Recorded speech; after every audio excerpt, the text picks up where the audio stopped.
Një hetim ndërkombëtar i zhvilluar për më shumë se 7 vite në Zvicër ka zbuluar një skandal të thellë që trondit drejtësinë në Kosovë dhe ngre alarmin për sigurinë kombëtare të vendit. Një grup islamist i lidhur me organizatën terroriste i njohur si Vëllëzrit e Gjenevës akuzohen për financim të terrorizmit, mashtrim dhe mbështetësuesja, përpjekje për të korruptuar prokurorët në Kosovë. Hetimi më i madh kundër terrorizmit në Zvicrën perëndimore ka zbuluar një rrjet të rrezikshëm i cili prej vitit 2015 veprante nën ideologjinë salafi xhihadiste me synimin e qartë krijimin e një shteti islamik në një pjesë të territorit të Kosovës. Në qendër të këtij rrjeti ishte një 37 vjeçar nga Gjeneva me origjinë nga Kosova i cili kishte marrë rolin e emirit. Ai kishte organizuar një grup të strukturuar me rregulla të brendshme, takime të fshehta dhe disiplinë ushtarake.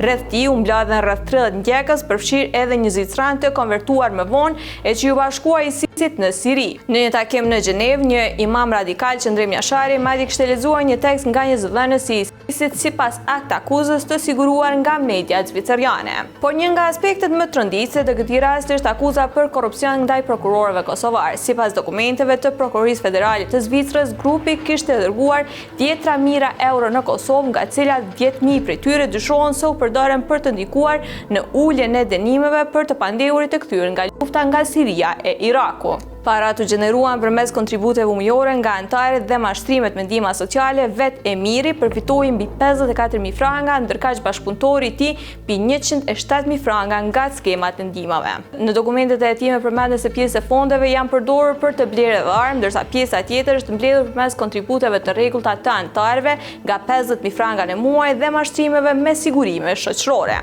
Deri më tani, as një institucion zyrtar në Kosovë, as Prokuroria Speciale e as Ministria e Drejtësisë nuk kanë reaguar ndaj këtyre pretendimeve të rënda të ngritura nga mediumet zviceriane.